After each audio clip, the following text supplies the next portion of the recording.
Hi friends, let's have a short talk on acute pancreatitis. Pancreatitis means inflammation of the pancreas.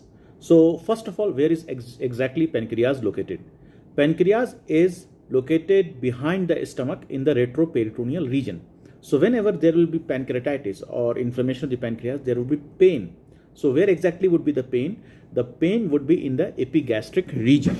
This is the epigastric region, upper part of the abdomen, mid of the upper part of the abdomen. This is one. The second characteristic about this pain is this pain would radiate to the back. Radiate to the back means as if somebody is stabbing from front to behind. So the pain would be radiating to the back. And the third very important characteristic is the patient would be relieved of pain in stooping posture or bending posture.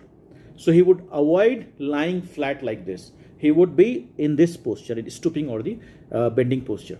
Other than the pain, most of the patients would also have nausea and vomiting. So how to differentiate between gastritis, which is a very common condition? You had a spicy food, so you had an attack of gastritis. How to differentiate between gastritis and pancreatitis?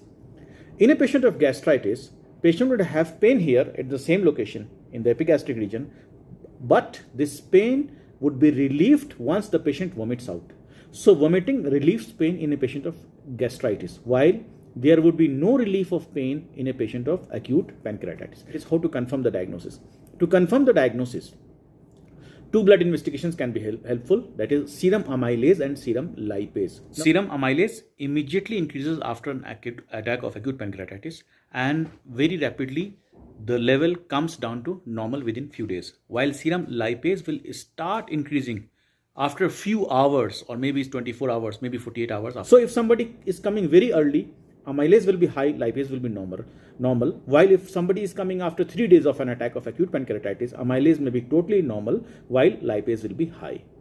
Amylase is more sensitive but less specific, while lipase is more specific. But as amylase is increased in almost all of the GI conditions, if we are finding amylase, serum amylase more than 1000 units, it is almost considered to be confirmatory for the diagnosis of acute pancreatitis.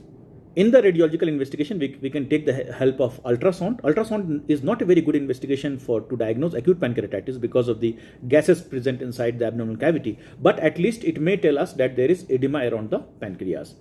CT scan, contrast enhanced CT scan, is the investigation of choice to diagnose acute pancreatitis radiologically. It not only diagnoses acute pancreatitis, but it will also help us to understand the severity of the pancreatitis, and it will also tell us about any complication associated with pancreatitis. Now, what are the causes of acute pancreatitis? The cause of the acute pancreatitis, it can be divided into biliary and non-biliary. In acute pancreatitis, the two most common causes are biliary stone, that is, stone from the gallbladder comes to the common bile duct causing biliary pancreatitis. In the link given, you can have a look at another short video about the biliary pancreatitis. While the other common cause of the acute pancreatitis is the alcohol. Like it can be related to some procedure like ERCP, and it could be associated with many drugs like HIV drugs. There is a long list of drugs which can give rise to pancreatitis. It can be associated with trauma to the abdomen, especially commonly seen in children. The bicycle handle hits the mid of the abdomen and it causes pancreatitis. Is pancreatitis a bad disease? Yes, definitely it is a bad disease. But the good news is most of the times pancreatitis is considered to be mild. Around 80 to 90% of the times, patient would have no complications after an attack of acute pancreatitis, and there would be no complication and patient would be perfectly fine.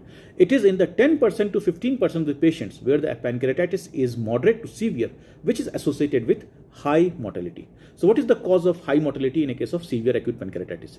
The cause of mortality in severe acute pancreatitis is either multi-system organ failure. Patient has multiple organs affected, or the patient goes into sepsis, or sometimes patient has severe hemorrhagic type of pancreatitis leading to massive bleeding that is give rise to death of the patient.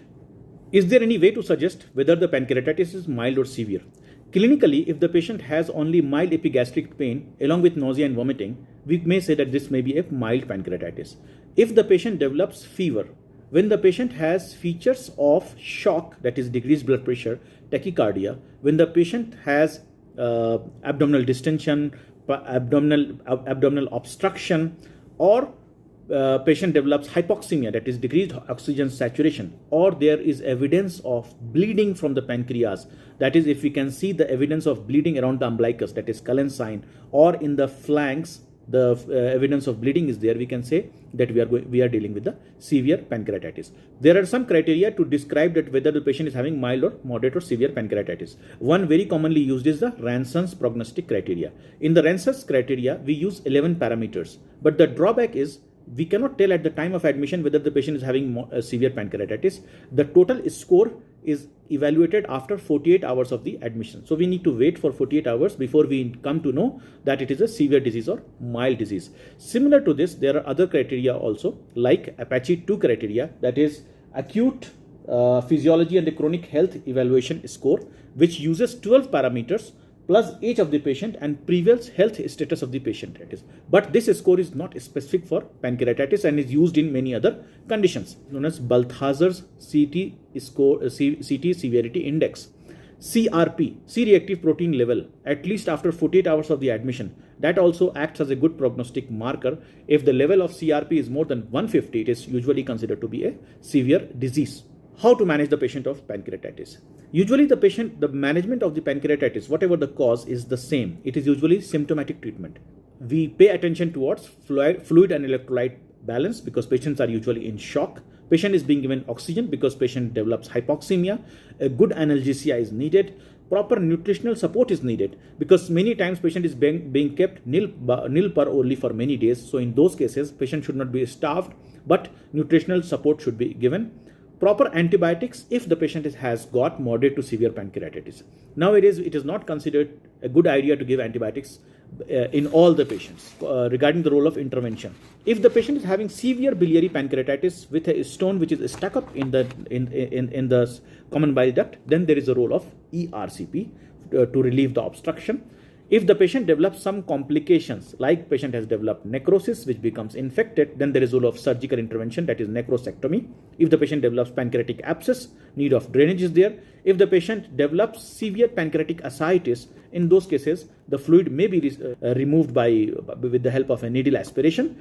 If there is a pseudocyst formation, so that can be managed surgically, but after a time period of 6 weeks. There is a criteria. If the patient has got more than 6 weeks, should be there. Patient should have more than 6 centimeter of the size of pseudocyst, pancreatitis, then only surgical intervention should be done. So pancreatitis is mainly managed conservatively, with surgical intervention being reserved for complications associated with pancreatitis. And one surgical intervention which is routinely done in biliary pancreatitis is cholecystectomy. This is all in short about acute pancreatitis. Thank you.